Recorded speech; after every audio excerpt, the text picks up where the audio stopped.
Bueno, como comentábamos ayer, pues la idea es, bueno, que hay al menos dos conceptos fuertes dos ideas sobre el mal en Hannah Arendt, ¿no? Para pensar el mal del siglo XX, que de alguna manera se sintetiza en esa imagen de los campos de concentración. Y entonces hay al menos pues, dos esfuerzos de Hannah Arendt por pensar ese mal. Eh, en primer lugar, pues los orígenes del totalitarismo, un libro de 1951 que estuvimos viendo ayer.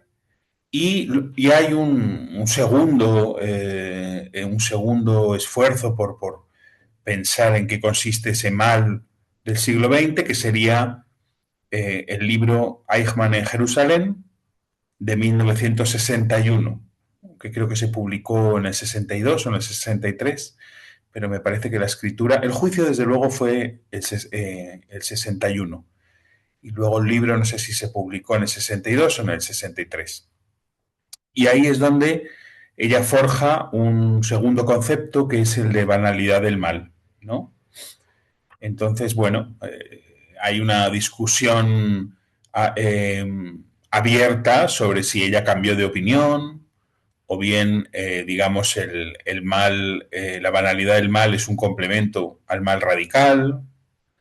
Es una discusión abierta que yo tampoco sabría muy bien cómo zanjar. Alguna idea tengo al respecto, pero, pero tampoco sabría, digamos, cómo zanjar esa discusión, ¿no? Pero bueno, hay una segunda tentativa por tematizar el mal en Hannah Arendt, que sería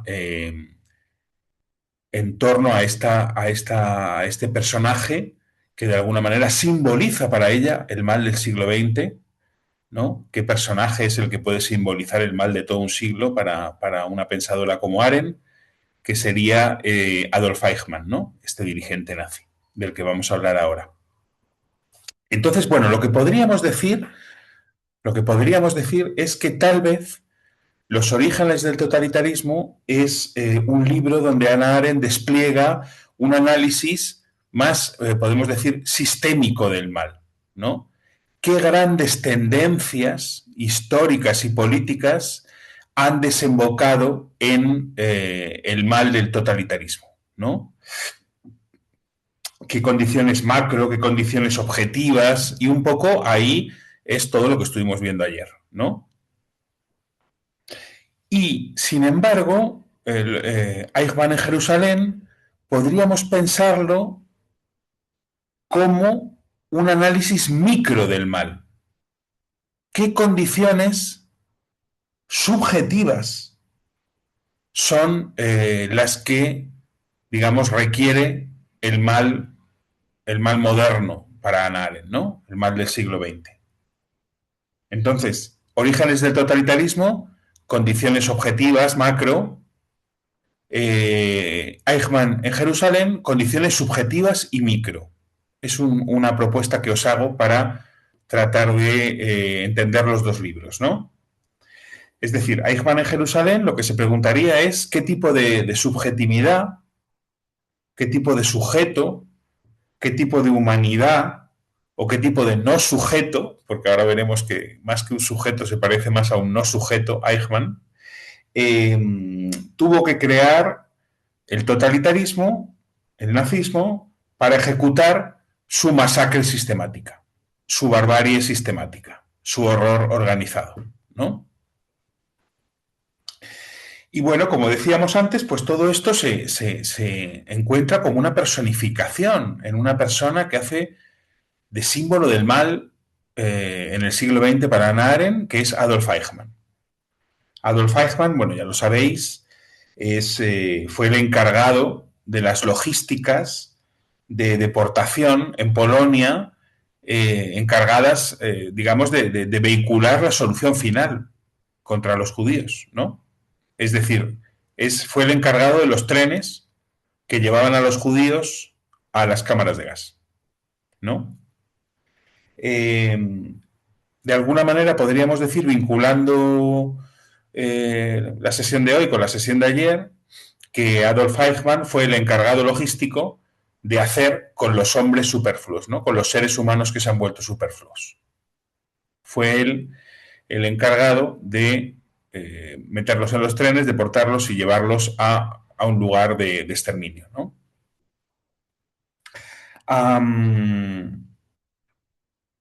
Bueno,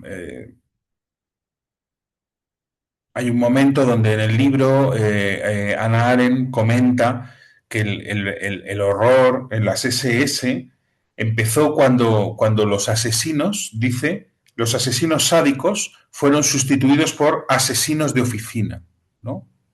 Entonces ahí Hannah Arendt ya nos va introduciendo un poco en su reflexión, y es que el mal no es tanto sádico cuanto burocrático, ¿no? O digamos, es más devastador en tanto que burocrático que en tanto que sádico, ¿no? Y el momento más terrible para ella es cuando las SS devienen de regidas por asesinos sádicos a regida por asesinos burocráticos, por personal de oficina, como dice ella de Adolf Eichmann, ¿no? Personal de oficina. Bueno, una correspondencia que citamos ayer también de Hannah Arendt con su amigo Gerson Solem, que ayer os decía, pues él estaba ya en Jerusalén y ambos eran amigos de Walter Benjamin y mantuvieron una amistad por correspondencia. Hay un libro en Trota que compila toda la correspondencia entre Hannah Arendt y Solem, ¿no? Que es un gran estudioso de las tradiciones místicas judías, de la Cábala, un personaje bien interesante también. Y hay un momento donde Solem critica a Eichmann en Jerusalén y Arendt se defiende y Arendt le dice, sí, he dejado de hablar de mal radical, porque el mal es extremo, pero superficial. El mal es extremo, pero superficial, ¿no? Es decir, si decíamos ayer que la palabra radical refiere a las raíces, ella dice, no, el mal no tiene raíces. El mal es superficial, ¿no? Y lo peligroso del mal es su superficialidad. Eso es lo que lo hace contagioso. Eso es lo que lo hace contagioso, ¿no? Y pone el ejemplo de un hongo. Dice, hay un hongo que prolifera por la superficie del planeta y es devastador en tanto que se agarra a la superficie de las cosas, en tanto que no tiene raíces, ¿no? ¿Qué está queriendo decir Hannah Arendt con esto?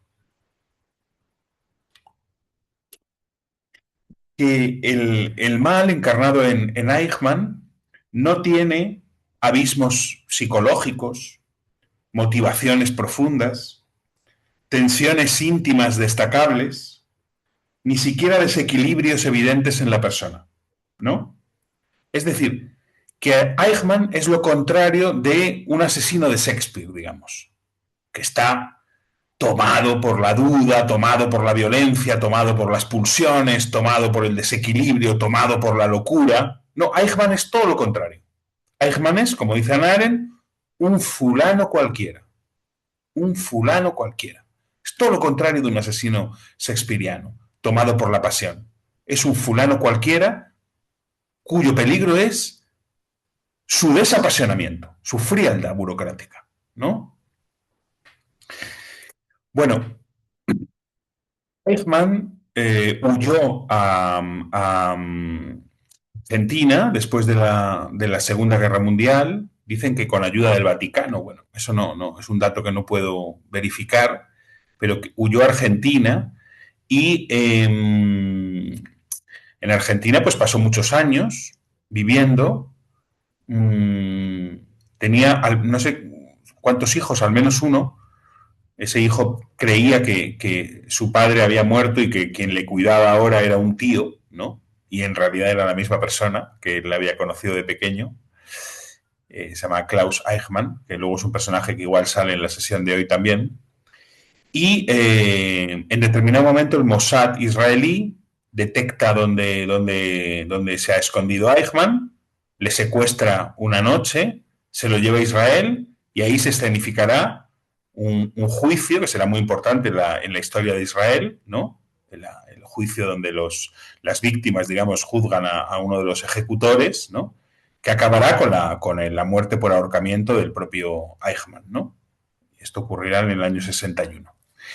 Y Hannah Arendt pide permiso a un periódico estadounidense para asistir al juicio como periodista y hacer reportajes, ¿no? Esto lo podéis ver muy bien en la película de Margaret von Trotta, si os animáis a verla uno de estos días, ¿no? Entonces, bueno, Hannah Arendt acude al juicio en calidad de periodista, de una periodista bastante singular, una periodista filosófica, ya quisiéramos más de esas, ¿no? Aunque, bueno, en contexto tenemos alguno de ellos también. Y, bueno, a mí me parece una escena de pensamiento muy impresionante, Hannah Arendt en ese juicio, ¿no? Total, muy atenta a lo que está pasando, muy atenta, no tanto poniéndose en el lugar de las víctimas, esto es un movimiento interesante de Hannah Arendt, sino más bien tratando de comprender los afectos que movían a los verdugos, ¿no? Y contra todo y contra todos, escribiendo más tarde una tesis originalísima sobre el mal, que es esta de la banalidad del mal, que nos tiene 80 años más tarde todavía, pues ya como veis, haciendo talleres sobre ella y discutiendo sobre esta tesis y discutiendo si es así, si no es así, si todavía es vigente o no es vigente, ¿no? Entonces, me parece una escena de pensamiento muy potente, ¿no? Hannah Arendt parada ahí en el juicio, observando todo con atención y de su propia observación extrayendo una tesis sobre el mal que, digamos, pues cambia todas las maneras de ver el mal en la escena contemporánea, ¿no? Me parece una escena de pensamiento muy fuerte, la de Hannah Arendt en ese juicio, ¿no? Podemos ver que los filósofos, las filósofas no solamente piensan en una biblioteca entre libros, ¿no? Que piensan también, de repente, en una situación de la vida, como puede ser un juicio, que les da que pensar y, digamos, y de ahí pueden extraer una idea nueva que cambia radicalmente la manera de ver algo tan importante como qué es el mal para los seres humanos, ¿no? Bueno, lo que viene a decir Hannah Arendt, como estábamos diciendo, es que observando a Eichmann, ella llega a la conclusión de que el mal totalitario, digamos, es un mal sin maldad. Es un mal sin maldad. Un mal sin maldad, ¿no?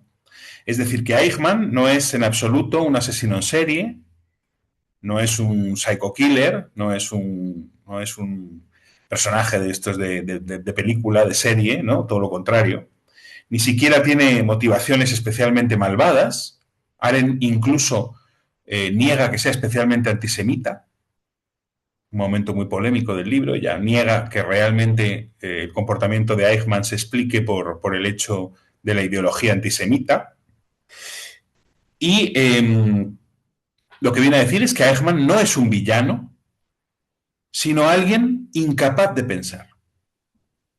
Ahí está el desplazamiento fuerte de Hannah Arendt, la tesis fuerte de Hannah Arendt, ¿no? No es un villano, es alguien incapaz de pensar, ¿no? Bueno, esto fue considerado muy polémico. Hannah Arendt sufrió todo tipo de críticas, de ataques, porque parecía que estaba trivializando el genocidio nazi, ¿no?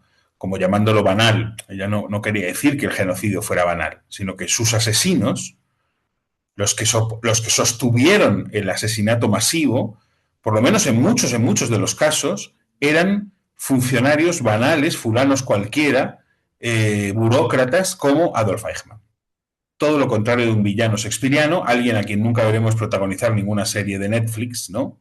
Porque no es ningún criminal oscuro que te mantenga aferrado a la pantalla, sino al revés. Un personaje aburrido, rutinario, burocrático, automático, repetitivo, ¿no? Bueno, ¿cómo llega Hannah Arendt a esta idea de la banalidad del mal, ¿no? De un mal sin maldad, de un mal funcionarial, digamos, ¿no? Pues ella en el juicio está muy atenta, podríamos decir, por ejemplo, a cómo habla Adolf Eichmann, ¿no? Hay muchos análisis en el libro, para los que lo hayáis leído lo reconoceréis, del el lenguaje de Adolf Eichmann, ¿no? ¿Cómo habla Adolf Eichmann? ¿Cuál es su empleo del lenguaje? Pues a lo que le llama la atención a Hannah Arendt no es tanto lo que dice, el contenido de sus palabras, como el hecho de que es un lenguaje completamente automático, dice ella. Es un lenguaje totalmente burocrático. Es un lenguaje totalmente hecho de clichés, de lugares comunes, de estereotipos, ¿no? Eh, Eichmann es incapaz de expresarse con palabras propias. No hace más que usar lugares comunes, ¿no? Y, es, y esto lleva le lleva a dar muchos patinazos, ¿no? Anal en muchos momentos se burla de Eichmann porque estos lugares comunes le llevan a dar patinazos, digamos, en el juicio, ¿no? Entonces, bueno, hay muchos momentos de burla, burla un poco cruel, pero también interesante de Hannah Arendt, ¿no? Eh, entonces, bueno, yo creo que es muy interesante esta idea de Hannah Arendt intentando pensar la subjetividad de un individuo, la moral de un individuo a partir de cómo habla, ¿no? Claro, Hannah Arendt tiene una relación muy fuerte con el lenguaje, ¿no? Y entonces creo que ella también es capaz de escuchar lo que es una persona a partir de cómo habla, de cómo usa las palabras, ¿no? Puesto que, como veíamos ayer, los seres humanos somos animales parlantes, ¿no? Para Hannah Arendt. Entonces, bueno, el cliché para ella, el estereotipo, no es exactamente una mentira, no es exactamente una mentira, sino que la función del cliché es hacer una protección contra la realidad y contra el punto de vista de los otros. Es decir, cuando hablamos con clichés, porque desgraciadamente no es cosa de Adolf Eichmann, sino que es una tentación que siempre está ahí para cualquiera de nosotros, ¿no? Expresarnos con palabras gastadas, con lugares comunes. Lo que estamos haciendo es protegernos contra la realidad y también contra los otros. Esto es fundamental en el análisis de Eichmann que hace Arendt, ¿no? Usando los clichés te proteges de la realidad, impides que la realidad te dé que pensar, porque ya, digamos, el cliché consigue no ver la realidad, poner una pantalla entre la realidad y tú, ¿no? El cliché es esa pantalla entre la realidad y tú, ¿no? Y también te hace sordo al punto de vista de los otros, ¿no? El cliché nos blinda frente a la realidad y, de alguna manera, también nos hace sordos a los otros. Por lo tanto, Eichmann es uno de estos personajes que fue capaz de hacer lo que hacía porque estaba blindado frente a la realidad. Y estaba blindado frente a la realidad por este uso del cliché, ¿no? Es decir, un poco lo que veíamos ayer con la función de la ideología, digamos, lo que hace es eliminar todo lo otro y eliminar a todos los otros, ¿no? El punto de vista de los otros. En el libro de Eichmann en Jerusalén, esa función la hace más bien que la ideología el cliché, el estereotipo, el lugar común, ¿no? Ahí puede ser que haya un cambio, porque para Hannah Arendt, Eichmann no es una persona poseída por la ideología, ni siquiera antisemita. Es una persona incapaz de pensar y que habla todo el rato con clichés, ¿no? Entonces, este sería un primer punto, el uso de los estereotipos, ¿no? Un segundo punto sería que Eichmann es una persona completamente identificada con su función, ¿no? Es decir, es una persona que confunde entre la persona y la función. Yo soy la función que tengo. La función que él tenía es la de ejecutor de órdenes, la de funcionario, la de burócrata, ¿no? Entonces, Eichmann todo el rato de juicio se defiende así. Yo no hice más que obedecer órdenes. Yo no soy culpable de nada. Oiga, yo no soy culpable de nada. Son culpables los que dieron las órdenes, pero yo no hice más que obedecerlas. Si no hubiera estado yo, hubiera estado otros. Yo no hice más que trabajar. Yo estaba trabajando. Son todas las excusas que pone Eichmann en el juicio para defenderse. Yo no hice más que obedecer. Órdenes que venían de arriba. Oiga, juzguen a los de arriba, no a mí por obedecerlas. Esa fue su defensa. Soy una pieza de un engranaje. Arendt dice, no mataba por matar, sino porque así se lo exigía su carrera profesional. se identifica con la causa ideal de la eficacia de una función.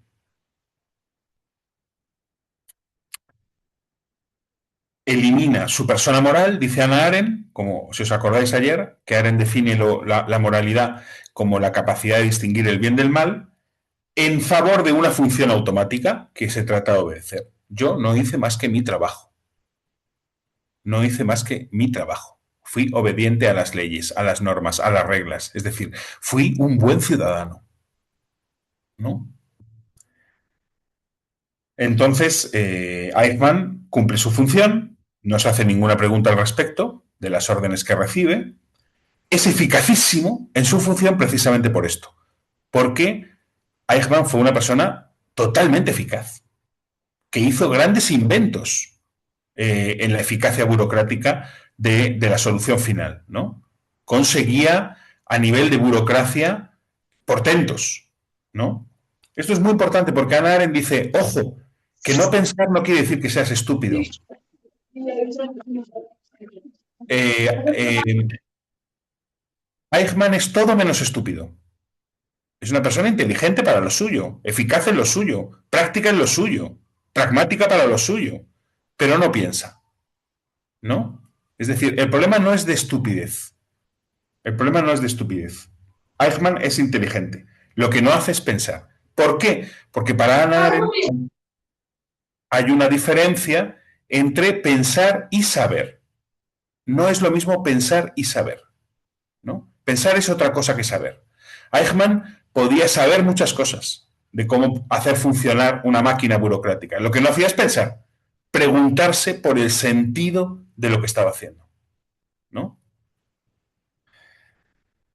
En otro momento muy fuerte, dice Hannah Arendt, no es un monstruo, Eichmann no tiene nada de monstruoso, no tiene nada de diabólico, dice, es un payaso, ¿no?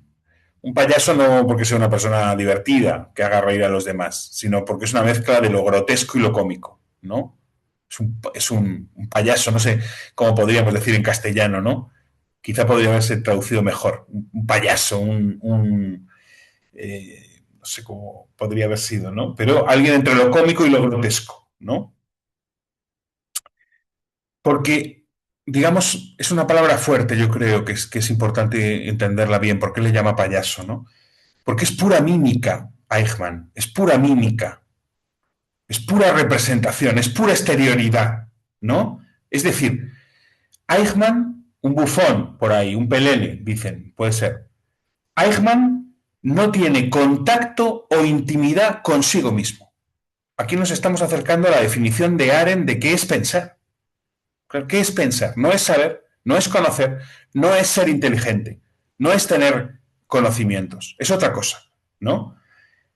Y, digamos, al contraluz de lo que ella opina de Eichmann, podemos entender qué es para ella pensar también, ¿no? Y pensar, en primer lugar, es tener contacto o intimidad contigo mismo. El otro día, como ocho, así, yo creo. Cuidado, que tienes que mutearte. Ay, vale. Entonces, ¿qué es el pensamiento para Hannah Arendt? ¿Qué es el pensamiento para Hannah Arendt? Ella lo define en el libro como el diálogo silencioso con uno mismo. Pensar es mantener un diálogo silencioso contigo mismo, ¿no? Es decir, un contacto contigo mismo, una intimidad contigo mismo. Tiene que ver con una interioridad. Pensar tiene que ver con una interioridad, un diálogo contigo mismo. Eichmann es incapaz de tener el diálogo consigo mismo. Es pura mímica, pura representación, pura cumplimiento de órdenes, de funciones. Es pura fachada, ¿no? En Amador, ese no sé si has diálogo, visto en el chat, te sugieren un bufón, un pelele, un títere. En Canarias le llamamos un machango. pues sí, bueno, no sé exactamente cuál sería la buena, pero sí que, digamos, me parece que eso, ella no quiere decir que sea payaso porque es, digamos, alguien divertido, sino que yo creo que es más bien eso, alguien que está en la mímica, ¿no? En la palabra, en la mímica, ¿no? La palabra original, pues hay que buscarla, no la tengo. Eh, Vale, entonces, bueno, pensar es dividirte en dos, ¿no? Para tener un diálogo contigo mismo, eh, preguntarte por el sentido de lo que haces, examinarte, dice ella a veces, autorreflexionar, ¿no? Escuchar voces también podríamos decir, ¿no? Aunque sea como algo cercano a la locura, es escuchar voces, por ejemplo, la voz de tu interior, la voz de tu conciencia, ¿no? Bueno, Eichmann sustituye todo eso por el deseo de anonimato, por el deseo de funcionar como un engranaje. Yo no soy más que una ruedecilla de un engranaje. No tengo nada que preguntarme, no tengo tampoco ningún sentimiento interior que me lleve a preguntarte. Porque, ¿qué es? Por ejemplo, Eichmann no muestra en ningún momento arrepentimiento. No tiene sentimiento de culpa. No tiene nada de eso que nos lleva muchas veces a mantener el diálogo con nosotros mismos. Bueno, pero ¿qué hemos hecho? ¿No? Cuando de repente tenemos un punzón, digamos, de culpabilidad o de arrepentimiento por algo, ahí puede empezar el pensamiento. Ahí puede empezar el pensamiento, ¿no? Podemos empezar a pensar, pero bueno, ¿qué es lo que he hecho? ¿Por qué siento, digamos, este pequeño pinchazo de la culpa, del arrepentimiento? Ahí puede empezar un pensamiento, ¿no? Eichmann no tiene nada de eso, no demuestra nada de eso en todo el juicio. Es pura exterioridad, ¿no? No tiene intimidad o contacto consigo mismo, no tiene tampoco intimidad o contacto con la realidad, dice Hannah Arendt. Es decir, que esto va para adentro y para afuera. Como él para adentro no tiene ningún contacto o intimidad consigo mismo, tampoco la tiene hacia afuera. Es decir, él no ve en las personas personas, ve cifras, ve números, ve signos que se trata de, por ejemplo, meter en trenes y llevar a lugares. Pero él no tiene digamos, una empatía concreta con nadie, ¿no? No tiene un contacto sensible con nadie, ¿no? Él ve cifras, él ve el exterior de las personas. Igual que se relaciona a sí mismo como pura exterioridad, con respecto a los otros también ve la fachada de las cosas. Él es pura fachada y ve el mundo en tanto que fachada, ¿no? No muestra, como decía antes, ningún sentimiento de culpa, de arrepentimiento. Claro, porque para eso tendría que dividirse, ¿no? Si tenemos un pinchazo de culpa, de arrepentimiento o un sentimiento así, pues de repente el uno se divide en dos, ¿no? Nunca se rompe Adolf Eichmann. Es una persona que nunca se rompe. Como no se rompe, no piensa. Como no piensa, no resiste, siempre obedece. Eichmann simplemente funciona. Es decir, aquí os planteo una especie de pequeña conclusión de la banalidad del mal. La banalidad del mal es la lógica y la adhesión a los funcionamientos. Se trata de funcionar. Digo esto con una palabra que nos puede resonar con la actualidad, ¿no? Hay que funcionar, hay que funcionar, hay que ser funcional, ¿no? Hay que estar en el funcionamiento de las cosas. Nosotros mismos tenemos que funcionar. No podemos estar enfermos, no podemos ser improductivos, hay que funcionar, ¿no? Utilizo esa palabra a propósito para hacer una resonancia entre, digamos, el discurso de Arendt y la actualidad, ¿no? La banalidad del mal es la lógica de los funcionamientos. Las cosas tienen que funcionar. ¿Para qué? ¿Por qué? ¿Para quién? ¿Cómo? Ah, no sé. Tiene que funcionar, ¿no? Entonces, lo que viene a decir Hannah Arendt es que, por supuesto, que hubo sádicos entre los nazis, que gozaban de la crueldad, es decir, del daño a los otros, de sentir al otro el daño en el otro. Por supuesto que hubo de eso. Para Hannah Arendt no es inocente Hannah Arendt de eso, ¿no? Pero, dice Hannah Arendt, hubiera sido imposible toda esa logística, toda esa burocracia, todo ese gran aparato de destrucción si no hubiera existido 1, 10, 100, 1000, centenares de miles de Adolf Eichmann, que eran las piezas del engranaje, ¿no? Entonces, el mal es automático para Arendt. El mal no tiene maldad, el mal es el automatismo. Vale, bueno, pues aquí un apunte sobre Arendt y Eichmann. Sí, payaso, como dice Irene, ella lo utiliza en un sistema despectivo, ¿no? Es un payaso, digamos, ¿no? Eh, Y ahora quería complementar un poco como ayer, que traje como dos apuntes para complementar la tesis de Arendt, pues voy a hacer lo mismo con dos diálogos que se pueden establecer con Hannah Arendt y su tesis de la banalidad del mal. Uno, por parte de su marido, del que fue su marido durante 6 o 7 años, Gunther Anders, ¿no? Y otro por parte del psicoanálisis, que podría, digamos, discutir, dialogar, conversar Hannah Arendt y el psicoanálisis con respecto a tipos humanos como Eichmann, ¿vale? Bueno, Gunther Anders, todo un personaje, fue marido de Hannah Arendt, el primer marido de Hannah Arendt, después del gran amor de Hannah Arendt con Heidegger, pues Arendt se novia y se esposa con Gunther Anders y son pareja los años previos al exilio a Estados Unidos. Gunther Anders es un autor también muy importante. Es un autor que, al revés de lo que suele ser habitual, digamos, es él el que ha quedado opacado por ella, digamos, ¿no? Es él el que ha quedado un poco más en la sombra, Gunther Anders, ¿no? Pero es muy potente, muy potente. Tiene este libro que se llama La obsolescencia del hombre, que me parece un librazo muy actual, ¿no? Eh, Tuvo también una correspondencia muy larga, que luego vamos a hablar un poquito de ella, con Claude Etterly, que fue el piloto, uno de los pilotos que lanzó la bomba sobre Hiroshima, ¿no? Y ahora también os quiero hablar un poquito de Claude Etterly, ¿no? Y también mantuvo una correspondencia, pero en este caso no fue correspondido. Con Etterly sí fue correspondido, pero con este segundo no. Con el hijo de Eichmann, con Klaus Eichmann, ¿no? Tiene un libro que se llama Nosotros, hijos de Eichmann. Y son las cartas que él le envió sin respuesta a Klaus Eichmann, al hijo de Eichmann, ¿no? Todo una correspondencia muy potente donde, bueno, Anders le dice qué vas a hacer con el legado de tu padre, ¿no? Sin culparle a él de nada de lo que hizo su padre, por supuesto, pero ¿qué vas a hacer con eso que te ha tocado, no? Es un libro muy fuerte, la verdad.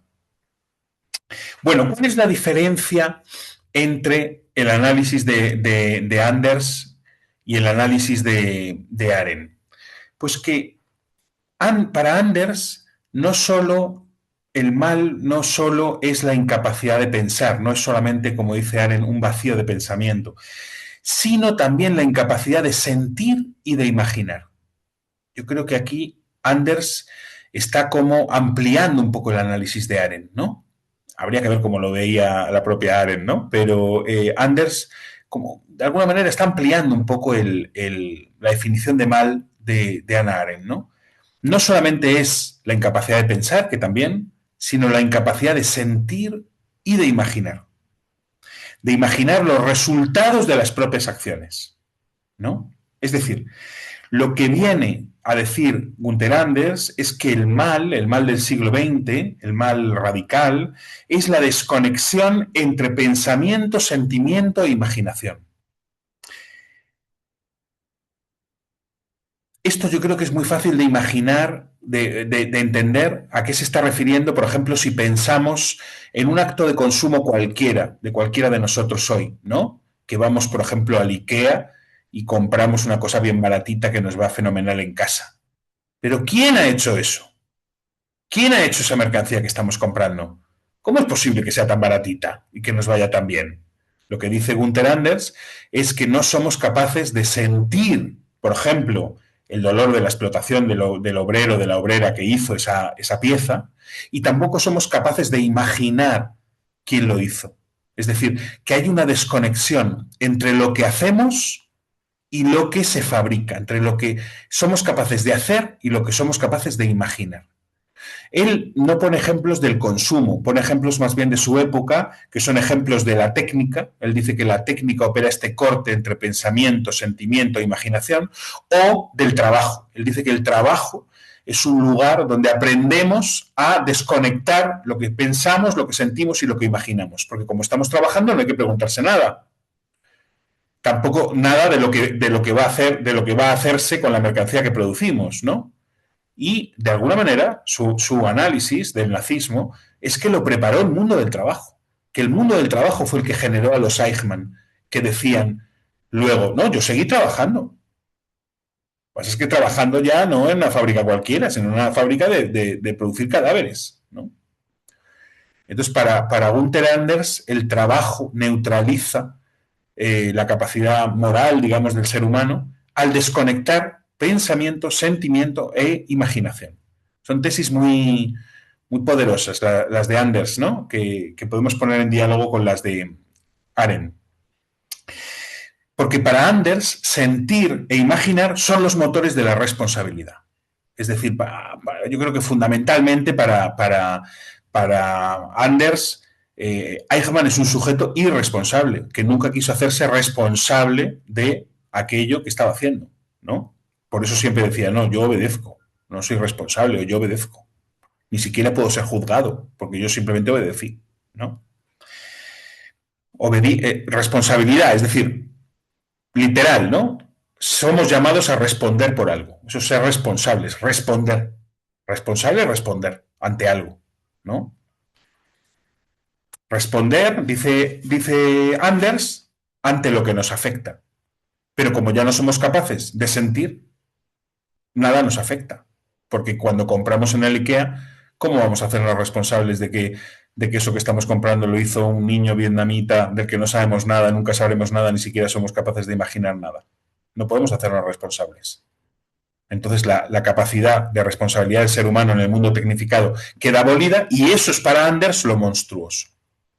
Eso es lo que él llama lo monstruoso.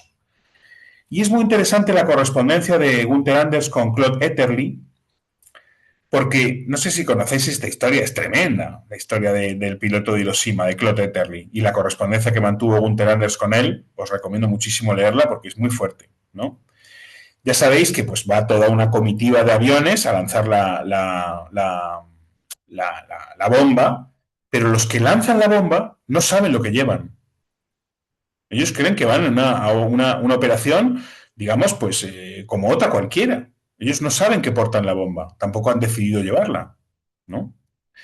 Entonces, bueno, Claude Hetterly no es quien la lanza, digamos, pero es quien de alguna manera dice, bueno, adelante, las condiciones atmosféricas son buenas, podemos seguir con la misión, ¿no?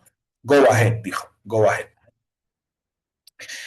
Entonces, a la vuelta a Estados Unidos, bueno, todos los que habían participado en esa misión pues, son considerados héroes, son héroes nacionales. Quienes perpetraron Hiroshima y Nagasaki, quienes lo hicieron posible a nivel logístico, son considerados héroes a la vuelta a Estados Unidos. Excepto Claude Hetterly, que de repente empieza a tener comportamientos extrañísimos. Como por ejemplo que se dedica a atracar pequeños establecimientos sin llevarse el dinero, ¿no? Por ejemplo, entra a una farmacia, la atraca, pero no se lleva el dinero. Empieza a hacer cosas rarísimas Claude Hetterly, ¿no?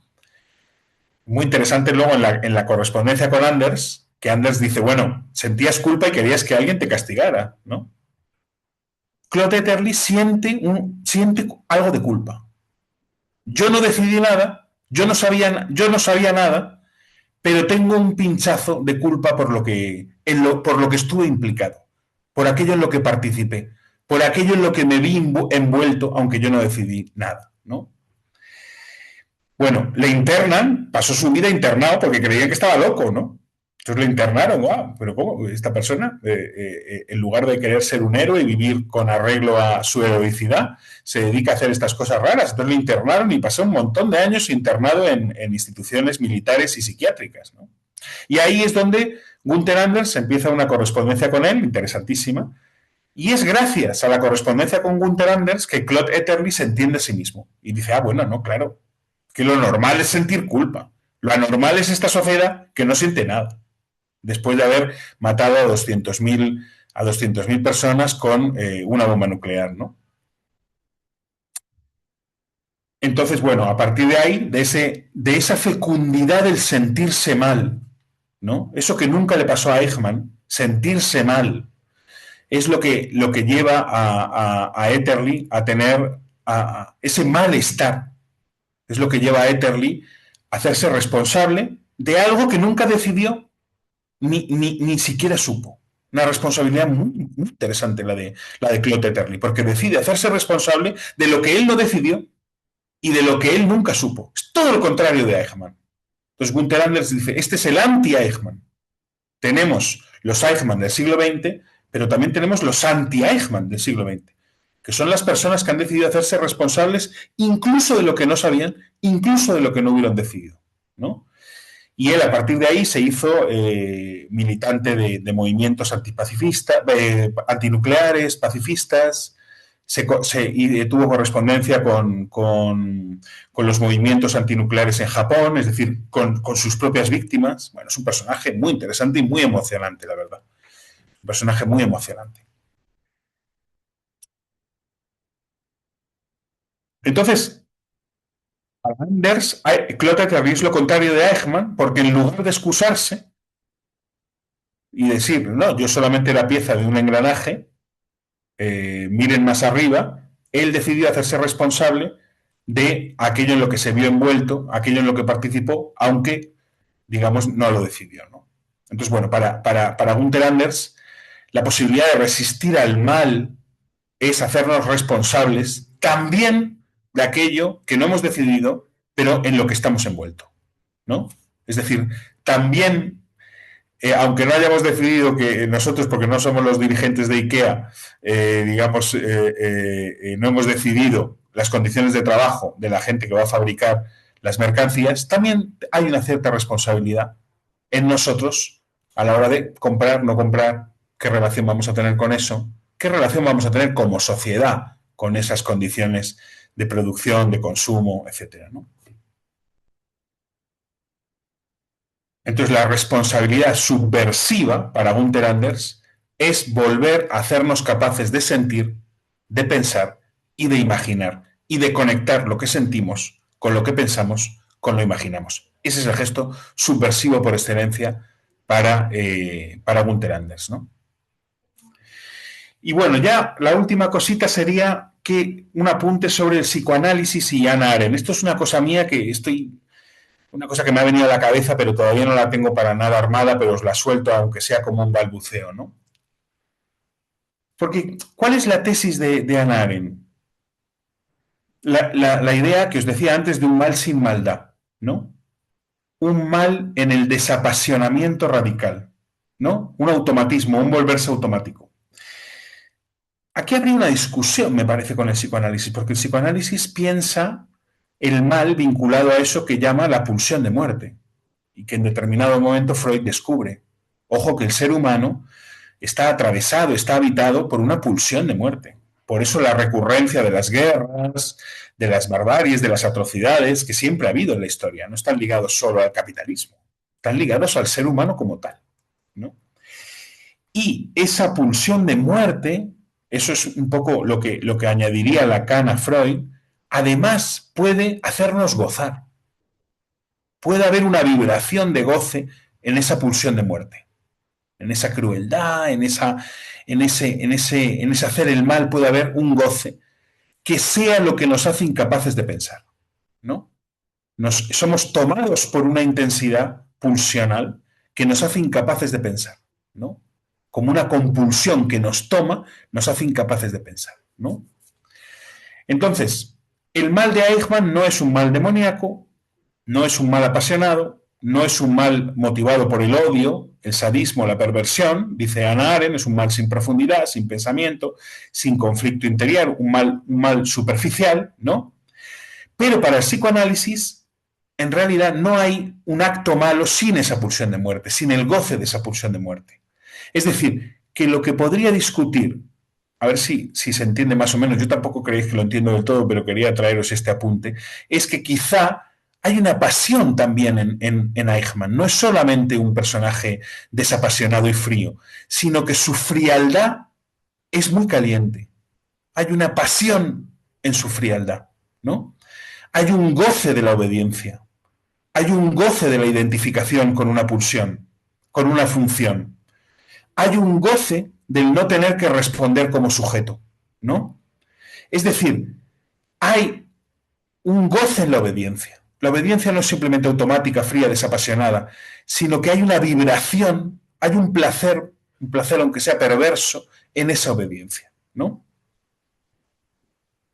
Entonces, el automatismo no sería un automatismo neutro, efectivamente, sino que estaría sostenido por un cierto tipo de goce, que es como el psicoanálisis llama a un placer perverso, a una pasión oscura. Lo llama goce, ¿no?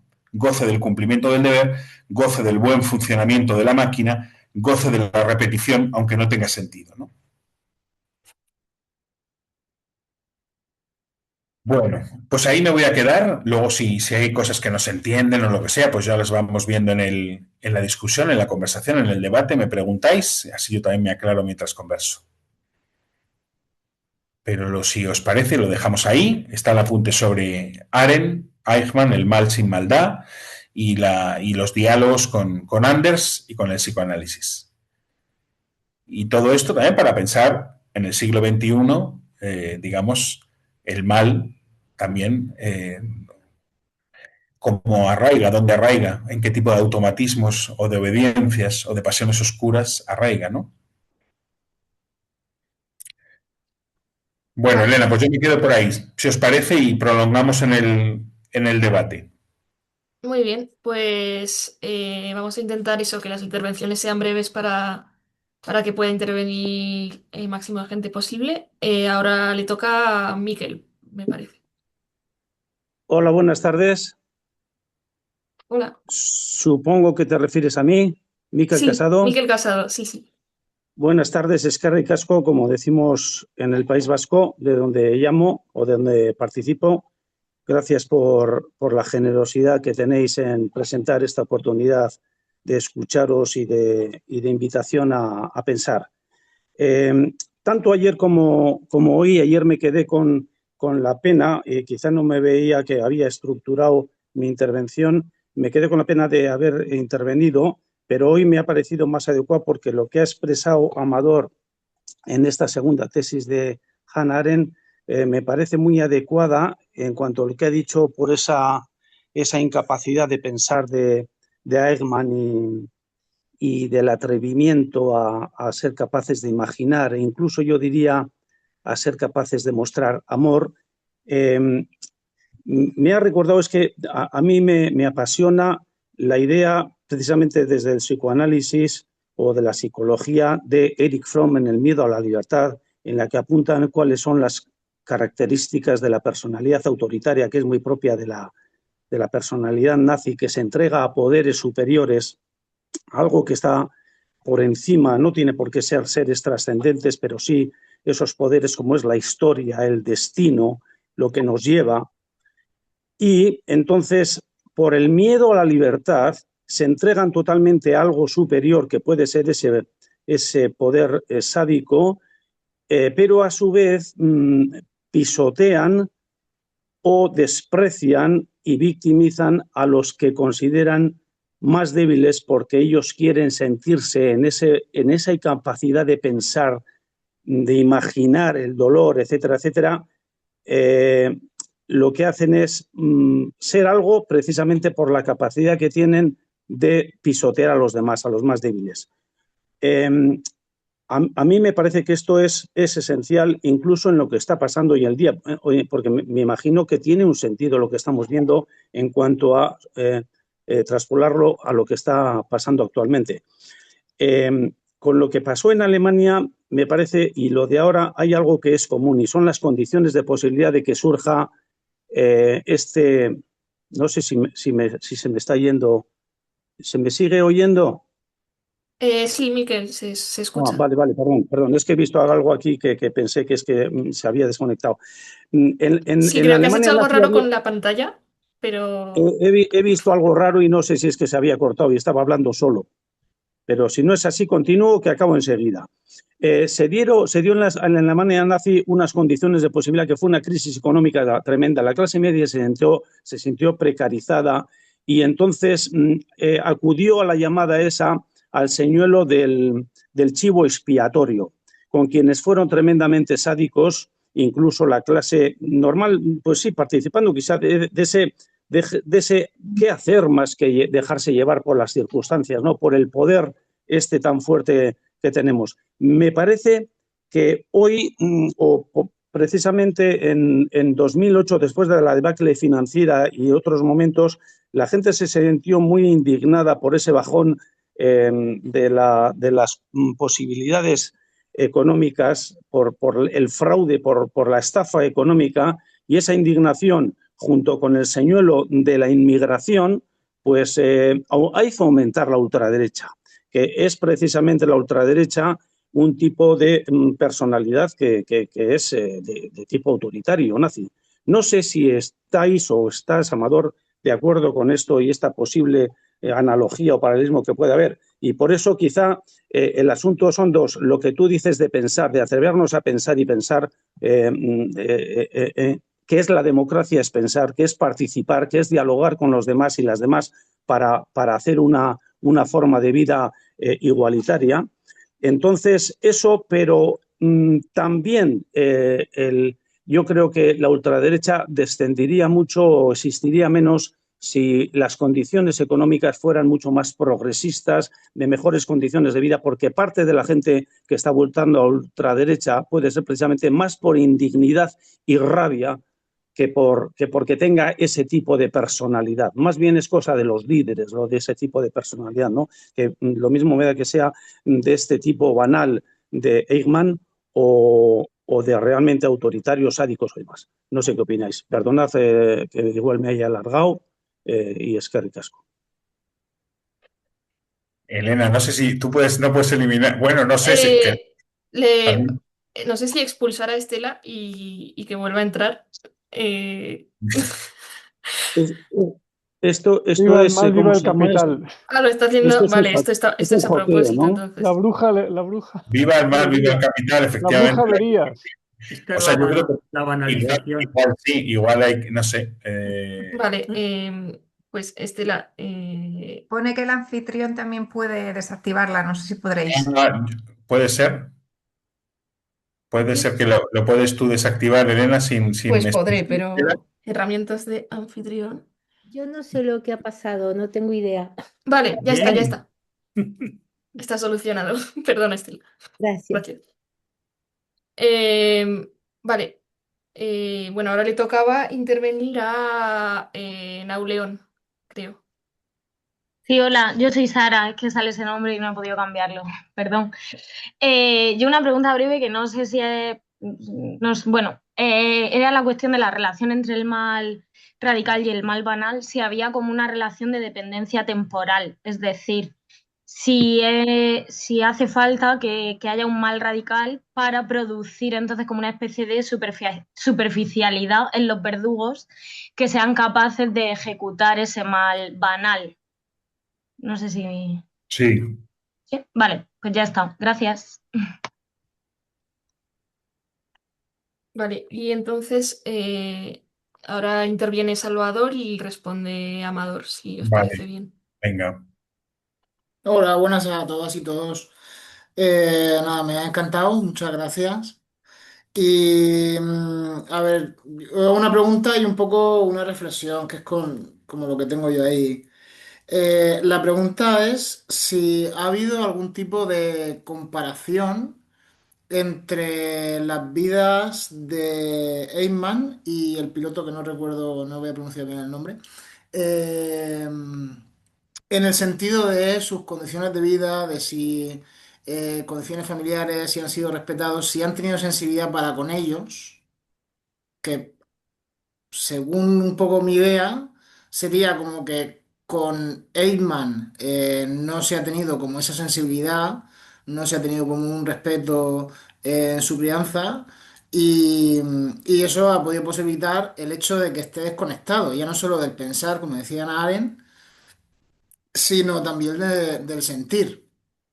Y digo esto porque muchas veces pensamos en el no buen trato o en el maltrato como algo como muy extremo, como muy grave, y, y no tiene por qué. Y muchas veces normalizamos un no buen trato hacia la infancia o lo hemos recibido y no somos conscientes porque no hemos mirado ahí. Y precisamente me parece súper interesante lo que se dice de que el trabajo desconecta de esa capacidad de sentir, de imaginar y de pensar, ¿no? Porque me ha venido mucho una frase que yo nací en un ambiente como muy rural, como muy duro, ¿no? Como una masculinidad muy tradicional, muy dura. Y la frase que escuchaba era, si cogieses una azada, bueno, en mi zona un león, se te pasaban las tonterías, ¿no? En plan de, eh, son tonterías, ¿no? Todo esto de emociones, de esto y de lo otro, ponte a trabajar y déjate de historias porque lo que tienes que hacer es ser un hombre de provecho, que es trabajar. Entonces, no sé, en este sentido no iría, yo no estaría tan de acuerdo como con la visión del psicoanálisis como más de que Eichmann eh, tiene como una incapacidad para conectar y que eso puede venir de que a él tampoco lo han respetado en ese sentido. Y nada, perdón por extenderme tanto. Muchas gracias. Gracias. Bueno, pues nada, muy breve también porque ya digo que no tengo tampoco respuestas que dar, sino más bien lanzar cosas por si pueden continuar la conversación. Había pensado para mañana dejar digamos, toda la sesión de mañana a tratar de traer más directamente al presente los análisis de Arendt, ¿no? Eh, entonces, también pensando qué tipo de política podría hacerse desde esta reivindicación que hace ella del pensamiento y la diferencia, ¿no? Se puede hacer una política que extraiga su fuerza de la activación del pensamiento y de la diferencia, del hecho de la pluralidad, de que somos sujetos plurales, los seres humanos en el mundo, ¿no? Pero bueno, algo se puede decir hoy también, porque sí, nos interesa no simplemente entender lo que dijo Hannah Arendt a nivel como académico, ¿no? También pensar ese tipo de subjetividad que puede sostener los males, ¿no? Entonces, bueno, con respecto a la pregunta de Sara, yo, sinceramente, sin haber tampoco dado 17.000 vueltas al tema, pero sí que me parece que los dos libros se complementan.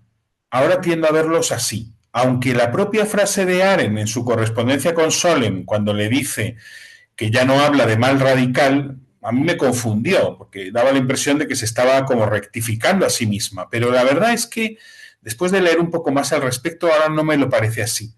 Me parece que de alguna manera esta destrucción que veíamos ayer de los espacios públicos, de los espacios de razonamiento compartido, de los espacios de vida compartida, de alguna manera producen los Eichmann, ¿no? Producen los Eichmann.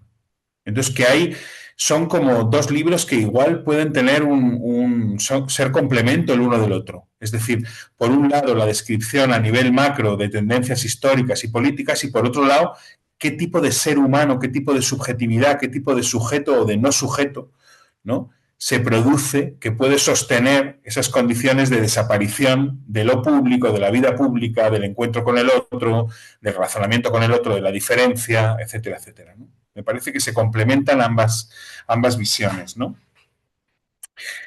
Con respecto a Eichmann, digamos, cuando más me aparece la figura de Eichmann es que yo desde hace unos años estoy participando en coles, ¿no? Desde hace 4 años tengo experiencia en colegios con chicos adolescentes a los que imparto algunas clases de filosofía, ¿no? Y entonces estoy en contacto con escuelas, con lo que pasa en escuelas públicas. Las escuelas públicas me parece que he conocido 4 escuelas públicas que son muy representativas de lo que pasa con las escuelas en nuestro país, ¿no? Y sin forzar el paralelismo, pero hay algo que me trae un poco a Eichmann a la mente y es, digamos, lo que es la protocolización de la escuela, ¿no? Es decir, el hecho de que cuando pasa algo, nadie tiene ninguna responsabilidad porque hay un protocolo que se va a encargar de gestionar el chico que ha cometido un abuso, el chico que ha sufrido bullying, el chico que ha expresado una intención suicida. Es decir, que me parece que nuestra sociedad está también siendo atravesada cada vez más por automatismos, que nosotros también estamos de alguna manera siendo cada vez más atravesados por automatismos, a muchos niveles, no digamos ya en las redes sociales, en Internet, ¿no? Ahí también hay un imperio de automatismos, ¿no? Pero esta tiranía de los protocolos en la escuela, que es como si cuando a un chico le pasa algo mal, ¿no? Se siente mal, hay un malestar, no hubiera nada que pensar al respecto, nada singular que escuchar, porque hay un protocolo que se va a hacer cargo. Y luego, finalmente, esos protocolos no están hechos para cuidar a los chicos, están hechos más bien para curarse en salud la administración de los coles, ¿no? Y muchas veces no acaba bien la cosa para el chico o la chica. Entonces me parece que en este escudarse en el protocolo, en este protegerse de la realidad, ¿no? Con el automatismo del protocolo, en este fetiche de los protocolos hoy, puede haber una resonancia eichmanniana, sin yo, por supuesto, confundir para nada una escuela con un tipo como Eichmann, ¿no? Pero hay algo que bloquea nuestra responsabilidad, de hacernos cargo personalmente de algo que nos está interpelando, de tener que pensar algo, de tener que sentir algo, de tener que hacer algo con respecto a algo concreto que pasa. Ahí me parece que hay una resonancia, digamos una resonancia, no una similitud, no una semejanza, algo que resuena, ¿no? Algo que resuena. Hay un libro ahora que se llama La servidumbre de los protocolos que ha escrito Ingrid Guardiola, una pensadora catalana, que lo tengo ahí, digamos, para leer, porque es un tema que me toca, la verdad. Esta protocolización de la vida, ¿no? Esta irresponsabilización de la vida, ¿no? No puedo hacerme cargo, porque hay otra cosa que se va a hacer cargo por mí, un automatismo, ¿no? Y en este caso son automatismos que ya están encarnados como son los protocolos, ¿no? Y me parece, yo también os mandé vía Elena pues un articulito que escribí cuando las protestas de Palestina, que también de alguna manera intentaba como hacer una actualización del pensamiento de Anders y de Arendt al presente, y pensando un poco que la política subversiva, que la subversión, aparece cuando interrumpimos el automatismo, cuando nos hacemos capaces de sentir, de pensar, de imaginar y de actuar. Entonces yo ponía el ejemplo de la vuelta ciclista, ¿no? Digamos, cuando hubo personas que interrumpieron ese automatismo de que, eso no es política, eso es ciclismo. Y dijeron, no, también aquí hay algo político, porque está participando un equipo israelí que tiene además un vínculo con Netanyahu, ¿no? Aquí hay algo político. Entonces, interrumpir lo que parece automático tiene algo de político. Y ahí, bueno, todos nos vimos interpelados, ¿no? Entonces había, por ejemplo, ciclistas que decían, oye, yo no tengo nada que ver con lo que está pasando en Gaza, ¿no? Y ese no tener que ver me recuerda un poco a esta irresponsabilidad de la que habla Arendt, ¿no? Yo no tengo nada que ver. Sin embargo, otros que decían, aunque yo, por supuesto, no soy culpable de nada de lo que está pasando en Gaza, sí me siento responsable. Sí me siento responsable. Pues ahí me parece que hay, digamos, por traer al presente un poquito de las reflexiones de hoy, ¿no? ¿Somos piezas de un automatismo hoy digital? ¿Un protocolo? ¿No? ¿Somos piezas de engranajes? ¿O todavía mantenemos viva la capacidad humana de responsabilizarnos de aquello que nos afecta, de aquello que nos toca, de aquello que nos conmueve? Y tenemos que responder, que pensar algo al respecto. Y en ese sentido ejercitar, como dice Arendt, el pensamiento, ¿no? La capacidad de juicio. Bueno, por traer una resonancia al presente y no dejarlo en el puro comentario de textos del pasado. Vale. Entonces, ahora tenemos 6 o 7 personas que han levantado la mano. Vamos a empezar por Norma Elena, después Lilia Carmen y después Claudia, si os parece.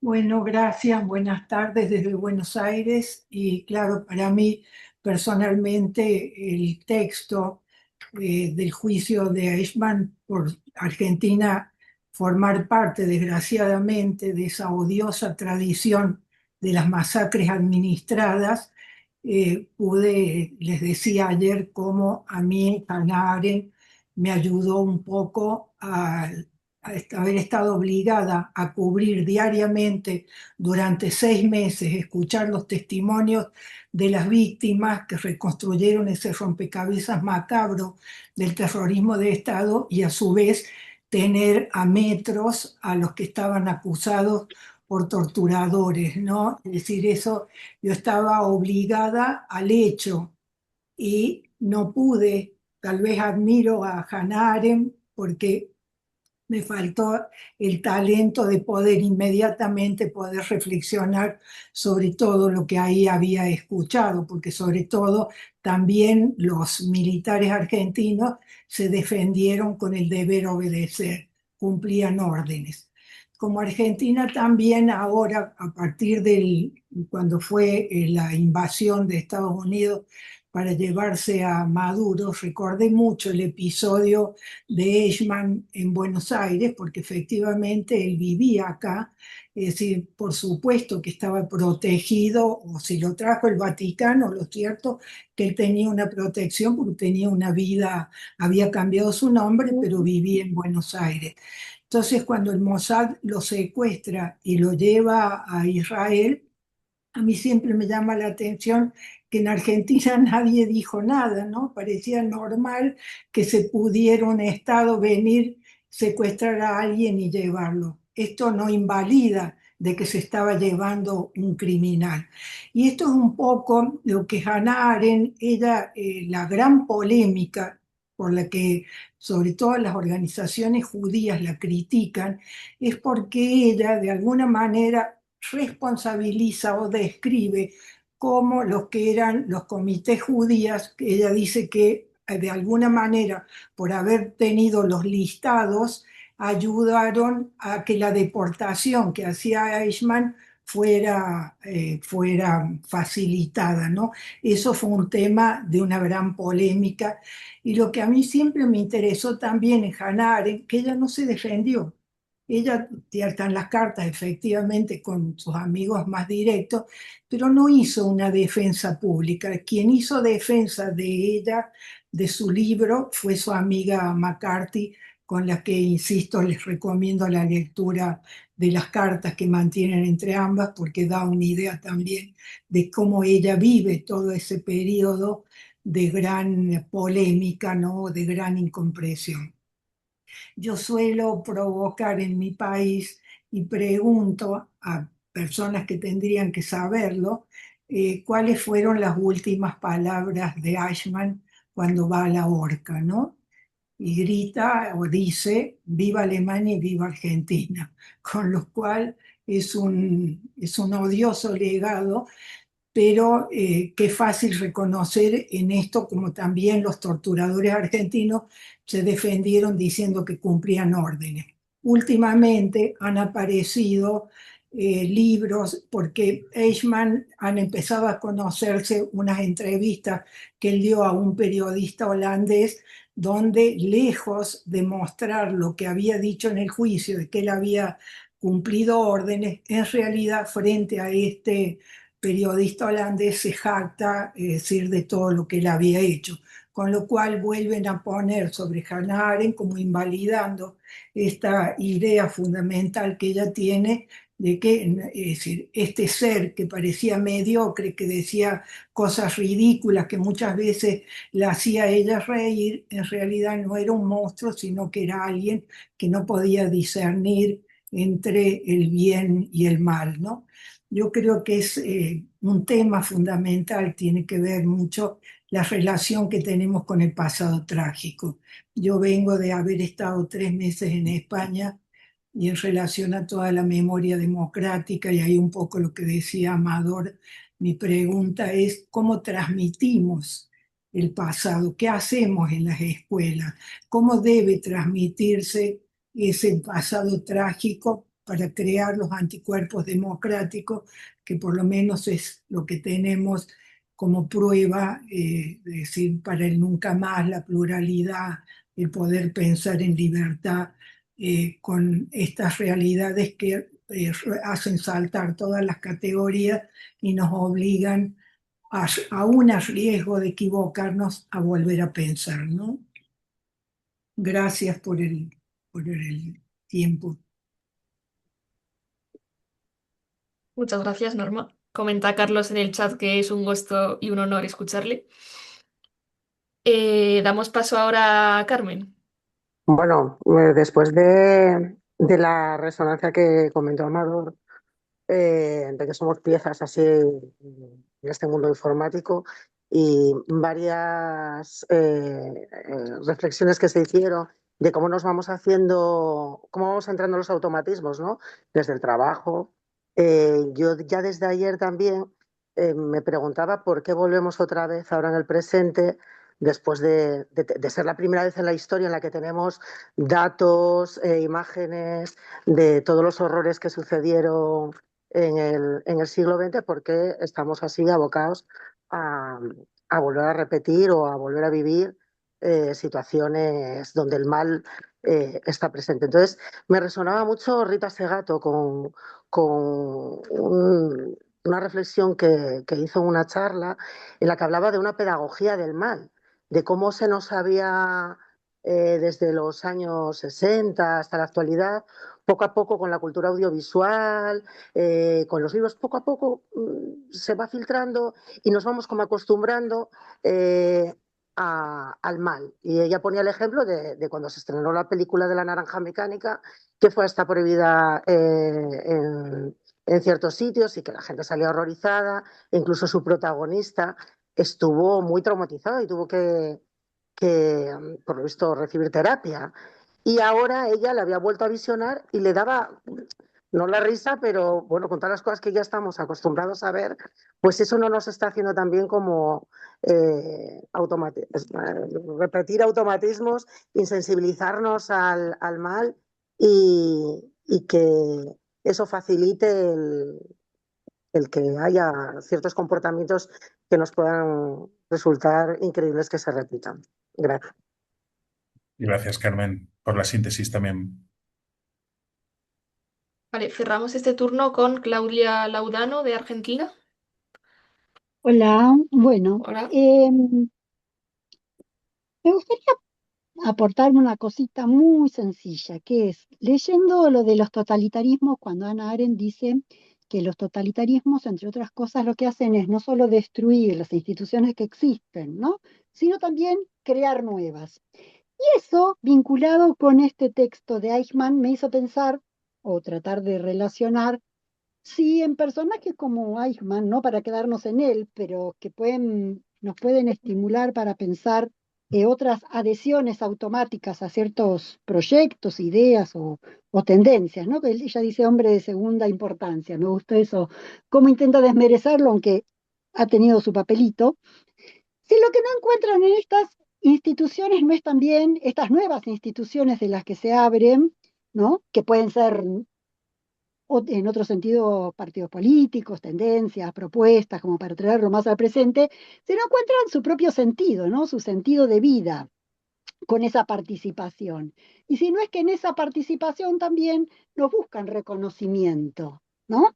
Porque si bien él, digamos, plantea esto de que era, digamos, que había para defenderse este planteo de que, bueno, yo no formaba parte de tal cosa, pero hay varias ideas de que ese codearse, ¿no? Con estos, aunque no fuera más que estaba como un escriba, pero le invitaban a tomar algo y formaba, ese formar parte implicaba un reconocimiento público, era un alguien, ¿no? Es cierto que en esta cadena de reconocimientos, él solo, por lo que plantea el texto, hay un reconocimiento máximo a Hitler y no tanto hacia los demás. Por eso de él no espera que le den nada escrito o no le piden nada por escrito. Pero a mí esta idea de el sentido de la pertenencia y el reconocimiento me parece que pueden funcionar también para pensar estos automatismos. Nada más. Gracias. Gracias, Claudia. Vale, Amador, no sé si... Vale. Bueno, nada, breve.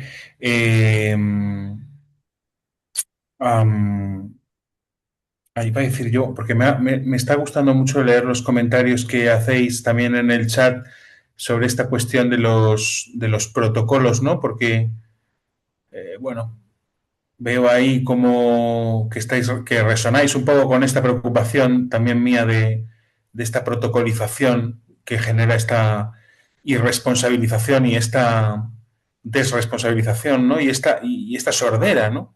De que hay cosas que ya no hay que escuchar a los chicos, escuchar a las chicas, escucharles hablar, escuchar su malestar, porque un protocolo se va a hacer cargo, ¿no? Estaba pensando en algo al respecto y se me ha ido la cabeza. Bueno, ahora me vendrá.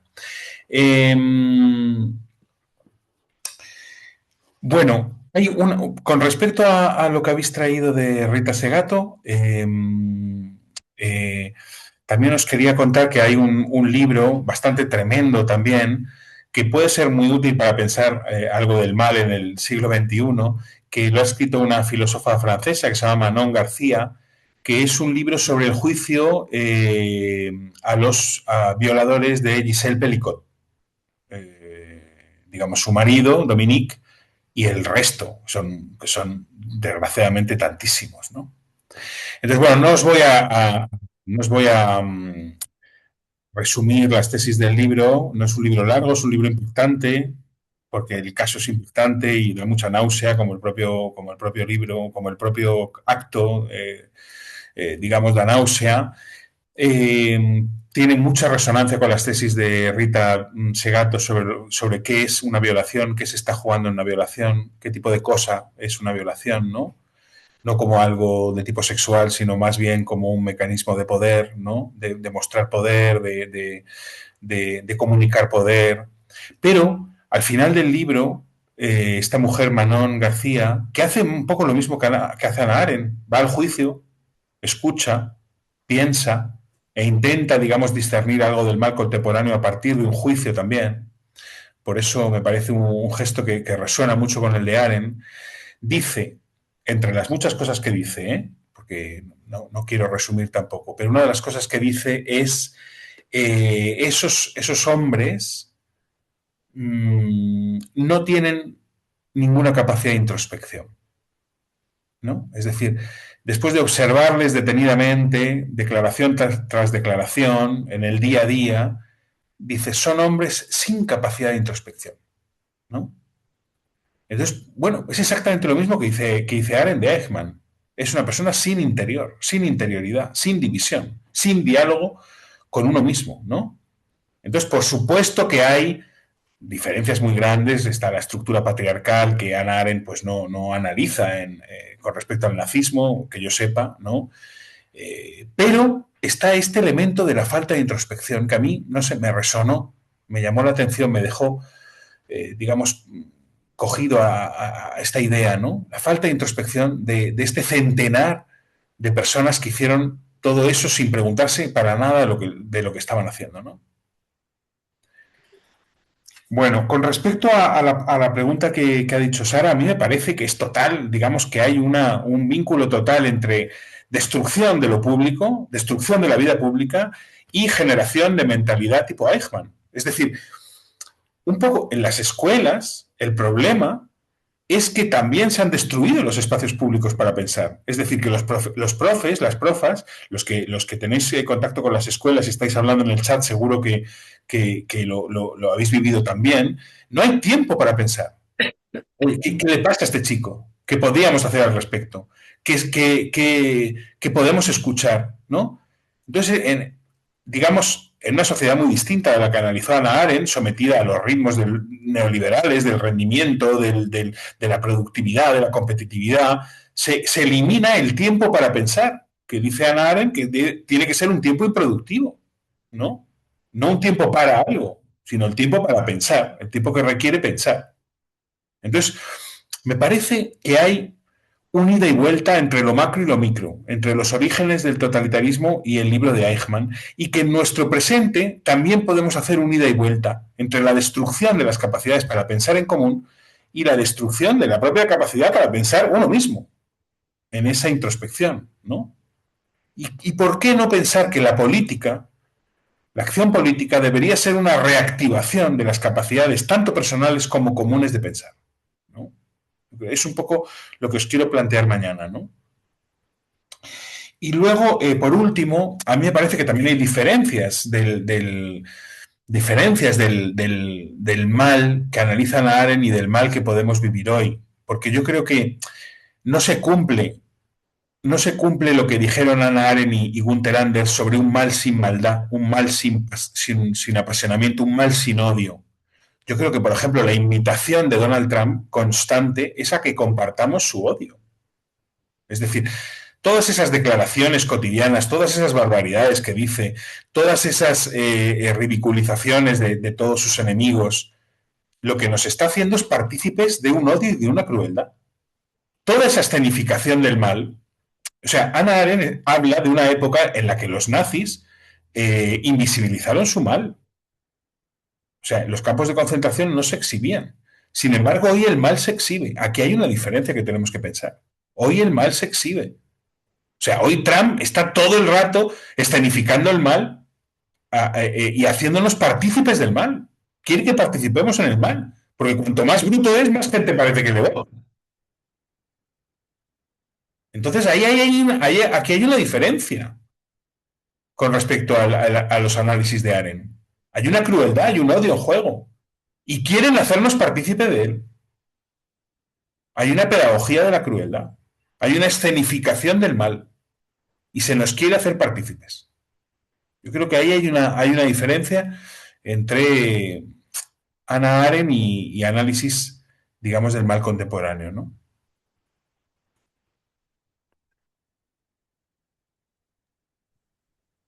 Vale, son casi las 8 aquí, es decir, nos queda media hora. Eh, Hacemos otro turno de intervenciones. Ahora le tocaría a Raquel Diana, que lleva un ratillo ahí pendiente. Después a Marta Lía y, y luego vamos a ver. Está por ahí Esperé, Teresa, Carlos también. Sí. voy a ser muy breve porque yo quería traer a Rita y Rita vino y ya es parte de la conversación. Soy uruguaya, estoy en Uruguay, actriz, escritora y allá en alguna época profesora de filosofía también. Y claro, seguramente tenía algunas cosas que preguntar y que decir que seguramente serán el tema de mañana porque refieren al qué hacer ahora, ¿no? Este momento, sí, precisamente de espectacularización del mal, como dice Rita, en este momento, ella dice que a partir de lo de Gaza, la condición humana cambió completamente y que la ley es la muerte, el odio es la ley, y todo eso en forma espectacular. Eh, y por eso pedagógico, ¿no? ¿Y qué hacemos? Como también como escritora, ¿no? La enorme dificultad para... Uno trata al escribir de encontrar ciertas esencias, cierto modo de describir el mal, lo que pasa. Y bueno, como las categorías de Hannah siguen vigentes, pero algunas no, o por lo menos adquieren otra configuración. Eh, Me quedé pensando que a lo mejor se podría pensar, así como el trabajo fabril fue el que ayudó, ¿no? Como decía el marido, a desarticular el pensar, el sentir, el imaginar. ¿Qué pasa ahora con el modo de trabajo que tenemos, con la virtualidad, con que la mayor parte de nuestra vida quizá, o de muchas vidas transcurre en lo virtual y lo virtual es la realidad? ¿Cómo formatea esto también la naturaleza del mal? No lo sé. Entonces, ya que Rita ha venido, quiero traer el patriarcado, ¿no? Quizá como estructura de poder esencial Ella dice, las revoluciones anteriores no triunfaron porque no supieron ver el tema del patriarcado. Y cada día que pasa, tanto desde el punto de vista real de la vida cotidiana, de la cantidad de mujeres que mueren en Uruguay, de la cantidad de agresiones, de violencia, y ni que hablar en el resto de América Latina, ¿no? Que la situación es tremenda, tremenda. Así como también del punto de vista del análisis político, el tema del patriarcado creo que está en el centro y también nos habla de la esencia del mal hoy. Eso nomás, muchas gracias. Gracias. Y puede intervenir Marta si quiere y después Yolanda. Ok, bueno, primero pues Amador, de nuevo muchísimas gracias, qué maravilla este espacio y mis preguntas rapidita, ¿no? Yo me pregunto, ¿Eichmann era un ser excepcional en su forma de asumir su papel dentro de ese engranaje o más bien era una expresión de un sentido común más amplio que imperaba en Alemania para su época, ¿no? La diferencia de respuesta entre Eichmann y Etterly se explica desde unas características personales, individuales, o también puede explicarse desde las condiciones objetivas que, digamos, existían en cada una de las sociedades en las que ellos estaban, ¿no?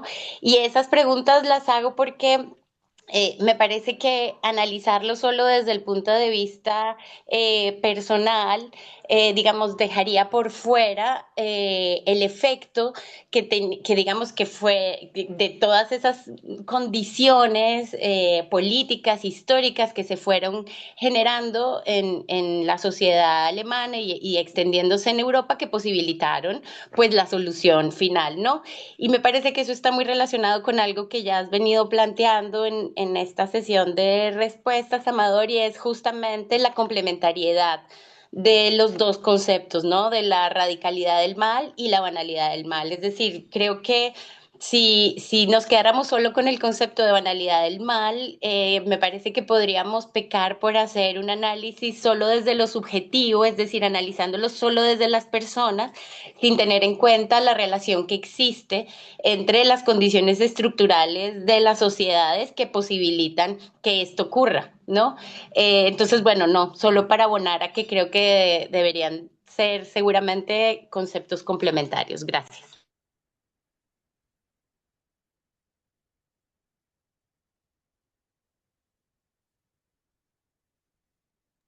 Gracias, Marta. Yolanda, ¿quieres intervenir?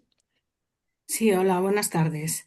Bueno, yo quería un poco, está siendo muy prolija y muy interesante la sesión y la verdad es que tengo 40 cosas, pero me voy a centrar un poco en eso, en la complementariedad entre el mal radical y la banalidad del mal. Yo también creo, como otras personas han dicho y como el propio Amador ha planteado, que se complementan. Y verdaderamente, cuando se hace un cambio del tipo que hicieron los nazis o del tipo que está intentando instaurar ahora la extrema derecha a través de líderes como Trump, Netanyahu, Putin, etcétera, son cambios que tienen que ver con una ideología que plantea un horizonte final. Todos ellos son apocalípticos, es decir, plantean que hay que destruir para construir. En realidad el sistema nazi fue una teodicea milenarista que planteaba que era lo necesario para ese apocalipsis, a través del racismo tan radical, ese apocalipsis era necesario para crear un tercer Reich, que sería lo mejor del mundo, y donde los arios serían los fundamentales. Pero en el fondo, tanto los nazis como Trump, como Putin, como Netanyahu, tienen esa pulsión de muerte, ese milenarismo imperialista, porque está muy relacionado con su justificación de su imperialismo, donde todo está mal y si hay que establecer el terror, como están haciendo los tres, para incluso Trump entre sus propios ciudadanos, para que se den cuenta de que en este caso la inmigración es horrorosa, o en el caso de Netanyahu los palestinos no pueden vivir en Palestina, pues entonces lo hacen a través del terror. Pero esa ideología es la que está calando y la que lleva calando mucho tiempo, y que desde luego en el caso de la extrema derecha empezó en el mundo a ser cada vez más importante a partir de la gran crisis de 2008, donde se empieza a reflexionar sobre que en realidad hay un mal que es la izquierda o la socialdemocracia, que nos va a llevar a lo peor, en vez de reflexionar que el Lehman Brothers y demás fue causa del neocapitalismo brutal. Entonces, a partir de ahí, a partir de las dudas, se genera esa necesidad de tener como verdades establecidas, pero luego, una vez que se tienen, la crueldad se instaura. Y los que se lo han creído, como Eichmann en el caso de Eichmann y otros muchos más, no necesitan estar reflexionando. Dan por hecho que algo de verdad habrá. Si no es en todo, es en la parte. Lo que tienen como asumido es que lo otro es peor, como que no hay salvación si no es en esta tendencia autodestructiva, y en el fondo deben ser todos, unos más que otros, bastante psicópatas, es decir, tienen falta de sentimiento, falta de ponerse en el lugar del otro. Lo que pasa que unos son ideólogos y esparcen su ideología, y los otros la reciban mejor o peor, prefieren seguirla porque las soluciones populistas subliman sus frustraciones y ven cierta esperanza ahí. Hay mucha gente que parece que para construir necesita destruir, y prefieren engarzarse en esa rueda de destrucción, porque consideran que lo otro es peor, que es un mal. O sea, no creen en las verdades de la democracia, no creen en los políticos. O sea, cuando ya se descree de cualquier sistema democrático, ya cualquier cosa puede ser seguida. No sé si me estoy explicando. Y por tanto, ahí todos estos que operan de forma así funcionarial, pues están cooperando con la banalidad del mal. Es decir, son cómplices, pero son necesarios para que el engranaje funcione, como decía Hannah Arendt. Bueno, nada más. Gracias. Muchas gracias, Yolanda.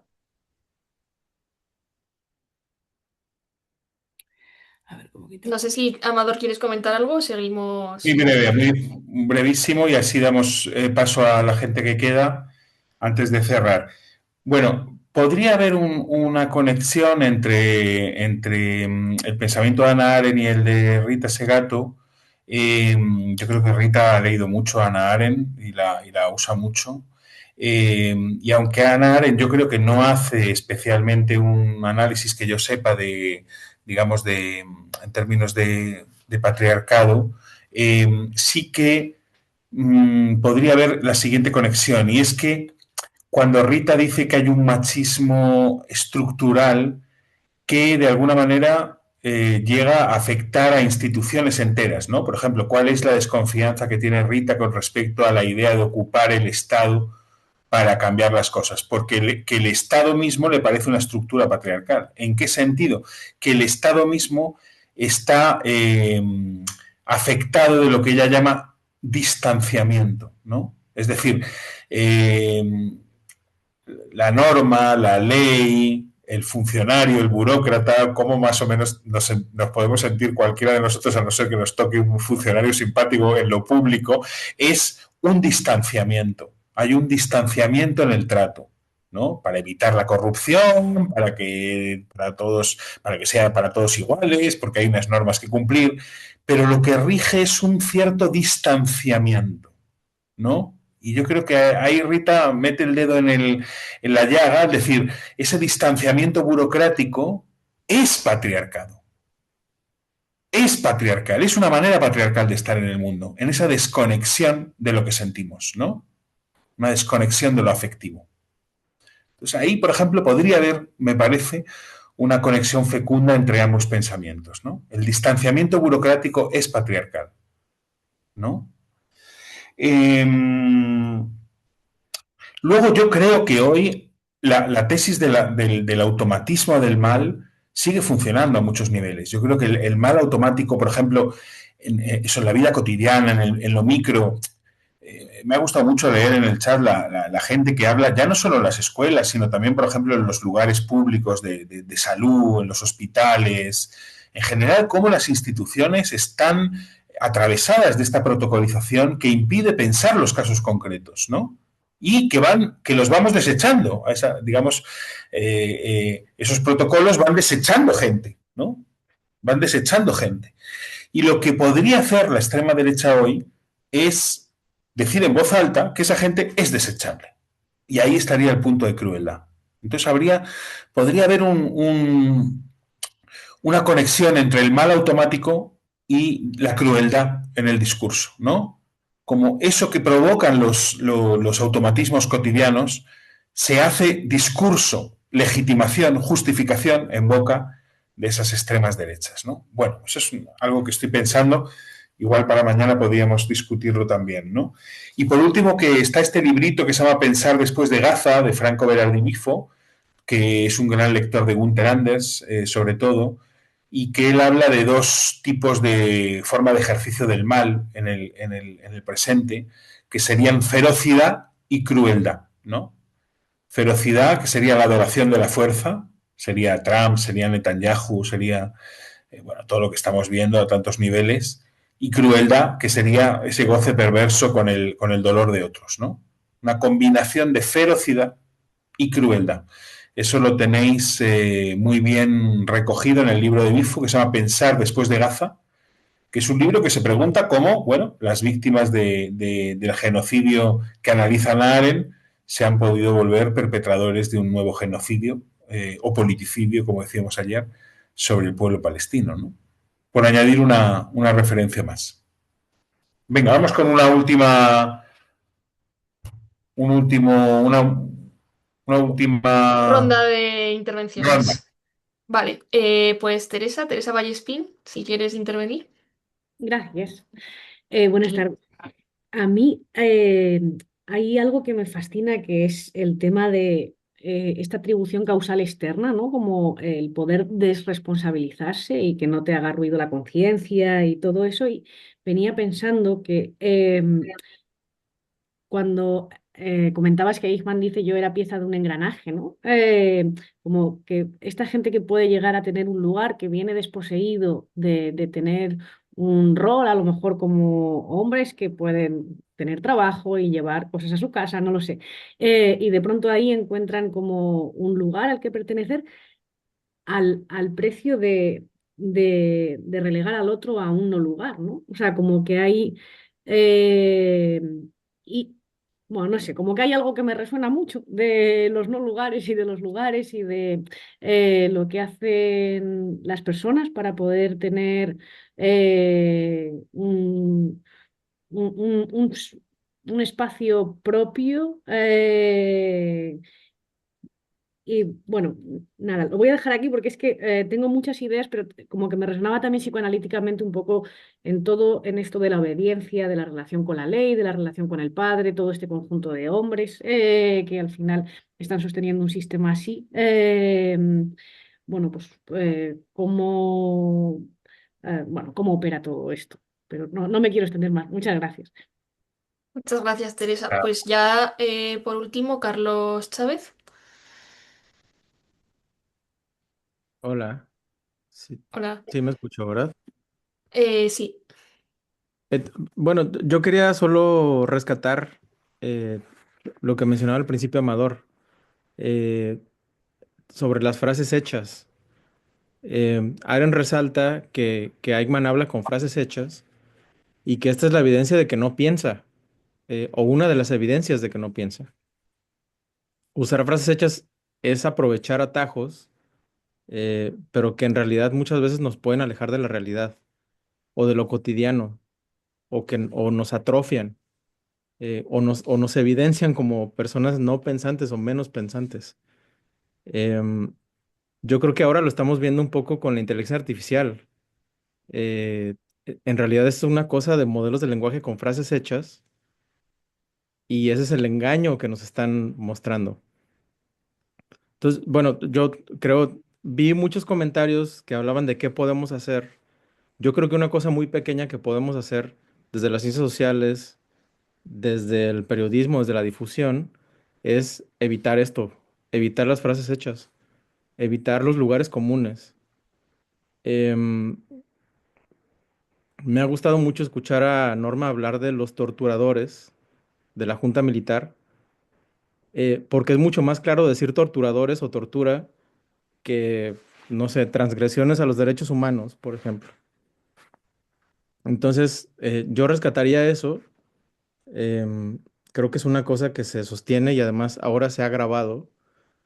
El asunto de ser claros, ser explícitos, comunicarnos con las personas y evitar las frases hechas, los lugares comunes, porque además, pues eso, ya se vio que es el refugio de los bandidos, por así decirlo. Bueno, gracias, Carlos. Pues nada, un par de apuntes y si queréis ya lo podemos dejar aquí. Mañana, pues todavía podemos remover un poco todos estos pensamientos. A ver, claro, Carlos ha traído también una cuestión que es la de la inteligencia artificial. Bueno, hasta ahí se juega algo, se juega algo. Digamos, en la introducción masiva de inteligencia artificial y qué tipo de inteligencia artificial y qué tipo de relación con la inteligencia artificial vamos a tener. Digamos, porque la inteligencia artificial sería como una especie de Eichmann tecnológico si está, digamos, todo mal planteado, ¿no? Si no hay ningún tipo de control, de capacidad de intervención, etcétera, etcétera, ¿no? Es decir, que Eichmann ya no sería una persona, sería un algoritmo. Es que, claro, digamos, Eichmann hoy no es una persona, es también un algoritmo ante el cual nos sentimos absueltos, ¿no? Como ante los protocolos. Ellos saben, yo puedo ser su pieza, ¿no? Entonces, ¿qué va a pasar con la inteligencia artificial aquí, ¿no? ¿Qué va a decidir? ¿Qué no va a decidir? La inteligencia artificial sabe, como Eichmann, pero piensa, tiene capacidad de distinguir el bien del mal, es moral, no podemos negarle su eficacia, no podemos negarle su saber, no podemos negarle su potencia de cálculo, no podemos negar su potencia de conocimiento, pero piensa en términos arentianos, tiene un diálogo consigo misma, se deja afectar por la realidad. Entonces, ¿quién va a mandar aquí? ¿Eichmann tecnológico o los seres humanos que se reapropian de sus capacidades humanas de pensar, de encontrarse con otros? Aquí hay un temón, me parece, ¿no? Aquí hay un temón. Me parece también muy hermoso lo que ha traído Carlos sobre Hannah Arendt. A mí me emociona especialmente, ¿no? Que es la capacidad de pensar a partir de qué uso del lenguaje hay, ¿no? Hannah Arendt se toma muy en serio que somos seres parlantes. El lenguaje no es un canal a través del cual decimos cosas. El lenguaje es el mundo que habitamos. Por eso las palabras nos pueden hacer daño o las palabras nos pueden curar. Porque las palabras no son solo paquetes de información que transmitimos a través de un canal neutro que sería el lenguaje. Las palabras construyen el mundo en el que vivimos. Lo hacen y lo deshacen cotidianamente. Por eso quien trabaja con palabras tiene una gran responsabilidad, como decía Carlos. ¿Con qué palabras vamos a escribir? ¿No? ¿Qué empleo de las palabras vamos a hacer?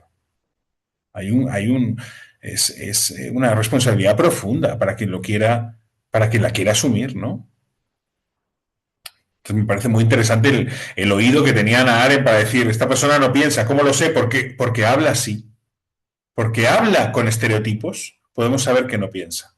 Solamente escuchando el lenguaje podemos saber si hay o no hay pensamiento.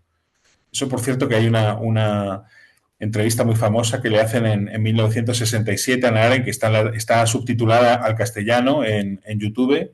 Está ahí ella fumando, como siempre, en blanco y negro, y habla de la relación viva con la lengua materna que hay que tener para no pensar con clichés, ¿no? y hace una reflexión sobre la lengua materna como lo que nos puede, digamos, librar del cliché, del imperio del cliché. Ninguno no estamos libres del cliché, de decir lugares comunes, todo el rato, somos máquinas de eso, estaciones repetidoras de lugares comunes. No sé si os hace gracia este dúo cómico que a mí me encanta, Pantomima Full. Pues de lo que nos reímos es de nosotros mismos diciendo todo el rato tonterías que hemos escuchado, ¿no? Eso es el humor que hacen. Nada más que un oído a la cantidad de estereotipos que decimos uno tras otro a lo largo del día. O sea, incapaces de decir una palabra propia para poder expresar cosas importantes, lo que sentimos, el amor que sentimos, la experiencia que tenemos, lo que nos duele, y no tenemos palabras para poder decir algo singular, algo fino, algo distinto, para poder nombrar algo de la complejidad de nuestra experiencia, más que los estereotipos. Apaga y vámonos, entonces, ¿no? Bueno, y luego me parece, por último, la verdad, no sé, vamos, en fin, viendo el telediario, cualquiera podemos ver hasta qué punto nadie se hace responsable en política de nada, ¿no? Nadie es culpable de nada. Si tenemos en cuenta todas las declaraciones de todos los políticos que se han visto involucrados en cualquier caso de corrupción, de abuso sexual, de lo que sea, nadie es culpable de nada, nadie es responsable de nada, ¿no? Entonces, digamos, el mecanismo al cual le hemos entregado la gestión de la vida común, los partidos políticos, son máquinas de desresponsabilización, porque toda responsabilidad sería considerada una fragilidad, que no me pillen, que el otro va contra mí. Entonces, desde Carlos Mazón hasta el del PSOE que no me acuerdo, Salazar, pues todo el mundo inocente. No solamente inocente penalmente, sino no responsable. Entonces, lo que dice Hannah Arendt, lo que dice Gunther Anders, es que si no hay responsabilidad, aquí no se cambia nada. Si no nos hacemos responsables de que hay algo que no va bien, no se cambia nada. Para cambiar algo, a nivel individual o a nivel colectivo, lo primero es, como Claude Etterly, sentir que algo no va bien. Aquí hay algo que no está bien. Y eso que no está bien nos tiene que dar que pensar y nos tiene que dar para hacer y para cambiar y para transformar. Que las cosas no estén bien es una buena noticia, porque quiere decir que hay que cambiarlas, que hay que pensarlas a fondo. Pero el mecanismo mismo de la política es que nadie es responsable de nada. Nadie es responsable de nada. Aquí no hay nada, no digo ya que tengan que pagar ante la justicia, sino hacerse responsables, como Claude Etterly, que tenía una noción de responsabilidad que no tiene nada que ver con lo penal. Es hacernos cargo. ¿Aquí alguien se hace cargo de algo? No. Aquí nadie se hace cargo de nada. Entonces no se cambia nada. Vivimos una sociedad inmodificable. Si no nos hacemos responsables de nada, no se cambia nada. Porque hacernos responsables de algo es la manera de cambiar. Es hacernos cargo, es responder a las cosas, cambiar las cosas, para que no vuelva algo a suceder. Entonces, claro, no hay más que poner el telediario para ver en qué grados de irresponsabilidad vivimos. Aquí todo el mundo tiene que defenderse. Defenderse. No, yo no he hecho nada. Yo no he hecho nada. Y todo el mundo, como decían en Cadena Perpetua, ¿no? La película esta tan divertida, que le decía Morgan Freeman al personaje principal, son todos presos, y le dice así un poco irónicamente, usted no lo sabe, aquí todos somos inocentes. Pues aquí igual, ¿no? Nadie es responsable de nada, y así no se cambia nada, ¿no? Lo primero es tener una relación positiva con que algo no va bien, en lugar de ser negacionistas de todo lo que va mal, ¿no? Porque lo que va mal es lo que nos puede hacer cambiar. Es una señal de alarma, es una señal de alerta, que algo no va bien, que hay un daño, que hay un sufrimiento, que hay algo. Eso es una buena señal, una señal que atender, ¿no? Entonces, vivimos dominados por máquinas de desresponsabilización masiva. En primer lugar, los partidos políticos, que tienen el monopolio de la vida pública, el monopolio de la vida política. Es terrible eso. Porque están educándonos a los demás también, a que lo que tenemos que hacer es defendernos. Si alguien nos señala algo, nosotros decimos que no, pero nadie se hace responsable de nada. Entonces, bueno, yo creo que ahí también están resonando estas cuestiones que trae Hannah Arendt, ¿no? Bueno, queridos, queridas, pues si os parece lo podemos dejar aquí. y seguimos mañana. Yo mañana os haré unos planteamientos un poco como resonancias de Hannah Arendt al presente y para seguir conversando un poquito, ¿vale?